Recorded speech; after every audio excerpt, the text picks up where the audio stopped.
The evolution of strategic management. In late 500, Sun Tzu authored a book called The Art of War, which contains 13 chapters that focus on military strategies and tactics. According to Sun Tzu, the positioning of an army was important, and while doing so one should take into account the physical environment and subjective beliefs of one's opponents on the field.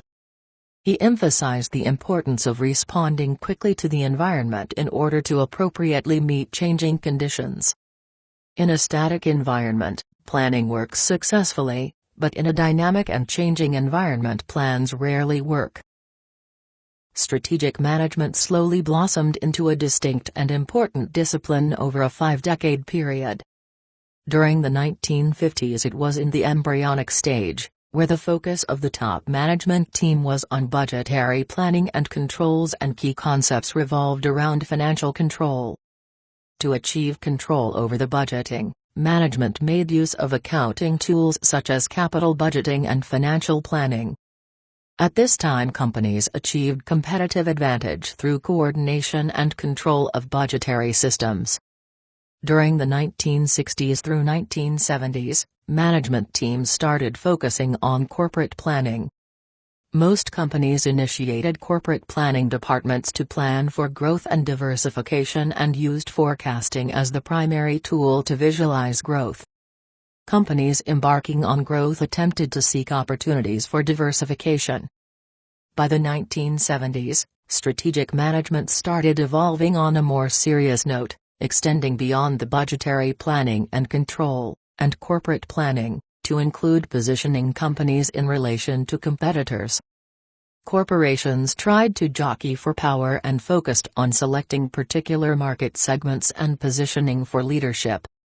During this period, companies analyzed industry to determine attractiveness in terms of entry barriers, available suppliers, and potential buyers. Companies attempted to diversify and expand through entry into the global arena during this period.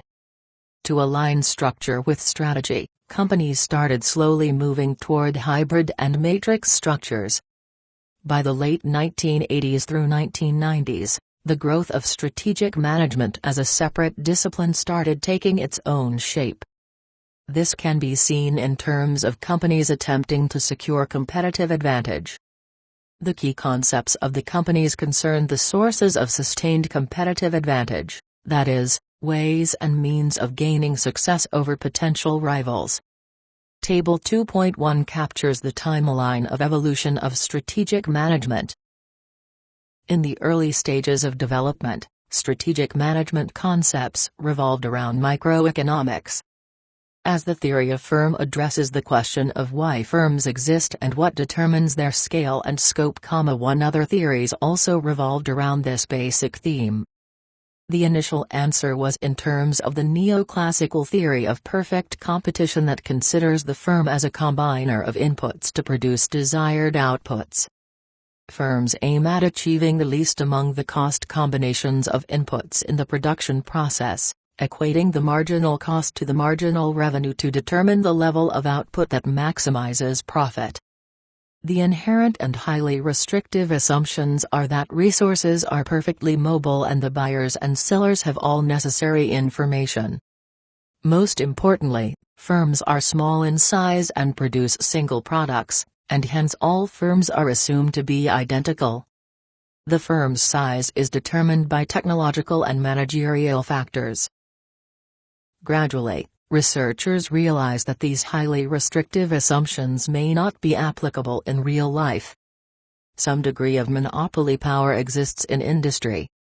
The firms that have monopoly power are capable of restraining output to maximize their profits. When power gets diluted, which can be seen in terms of low industry concentration, firms compete for market share and engage in different strategies depending on the context and purpose. The industry structure, called structure, as determined by the number. Table 2.1. The evolution of strategic management of buyers and sellers, entry barriers, product differentiation, and proportion of fixed to variable costs sets the tone for the strategy, called conduct, which may be seen in advertisement wars and price wars between firms. Performance is a close combination of these forces structure conduct. Therefore, subsequent scholars, for example, Bain 1954, in strategic management focused on examining the structure-conduct-performance relationship. The first and foremost scholar who brought recognition to strategic management as a separate discipline was Chandler after he wrote the book titled Strategy and Structure in 1962. Chandler explained how giant corporations, such as General Motors, Standard Oil, and DuPont, have grown over the years in such a way that senior managers had to direct their energies to make long-term decisions and move away from daily routine decisions. He was the first to label a formal term strategy for these long-term plans. The term actually was derived from the Greek word strategies, which means art of the general.